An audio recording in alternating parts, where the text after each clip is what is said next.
ลอบสังหารของท่านประธานโจเซฟอัคราวงศ์สบายดีท่านผู้ชมที่หักแพงและนับถือ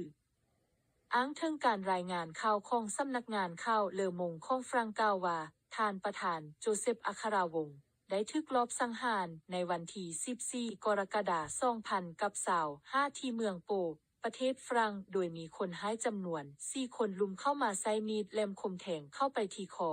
หน้าอกเบื้องซ้ายไกลหัวใจและหน้าอกเบื้องขวาไกลปอดคนก่อเหตุดังกล่าวได้หลบหนีไปออกจากเมืองโปอย่างว่องไว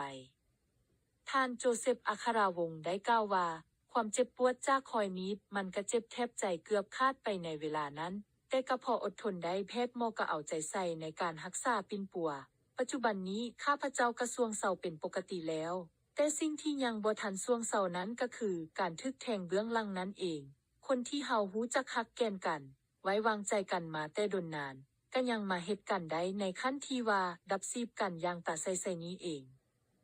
ท่านผู้ชมผู้ฟังที่นับถือฮักแพงเหตุการณ์ที่เกิดขึ้นกับท่านโจเซฟอัคราวงศ์ในครั้งนี้ข้าพเจ้าขอวิจารณ์ว่ามันบ่แม่นการแก้แค้นกันแบบธรรมดาบุคคลกับบุคคลมันแม่นลักษณะการเมืองสปป.ลาวเพราะว่าท่านโจเซฟอัคราวงศ์นี้เป็นนักลี้ภัยการเมืองคือเป็นคนเห็นต่างกับการบริหารประเทศชาติกับพรรครัฐมาดนนานและวิพากษ์วิจารณ์พรรครัฐมาตลอดพรรครัฐก็ประกาศจับสุดท้ายผู้เกี่ยวก่อจนได้ไปขอลี้ภัยในต่างประเทศคือลี้ภัยในประเทศฝรั่งในปัจจุบันนี้และพี่น้องลาวเฮาพวกพรรครัฐสปป.ลาวนิสัยป่าเถื่อนนี้50 ปีผ่านมาเข้ากระบ่เคยลดละการกระทำแบบประเผด็จการนี้จักเทื่อการออกความเห็นที่แตกต่างหรือบ่แตกต่างของประชาชนภายในประเทศแม้นเป็นสิทธิของประชาชนผู้เป็นเจ้าของประเทศคือสิทธิประชาธิปไตยของพลเมืองพรรครัฐควรรับฟังและเอาไปพิจารณาถึกผิดประการใดมันก็เป็นสิทธิของประชาชนใช่ว่าประเทศลาวมีประชาธิปไตยยามใดก็ใช้คำขวัญอยู่ตลอดว่า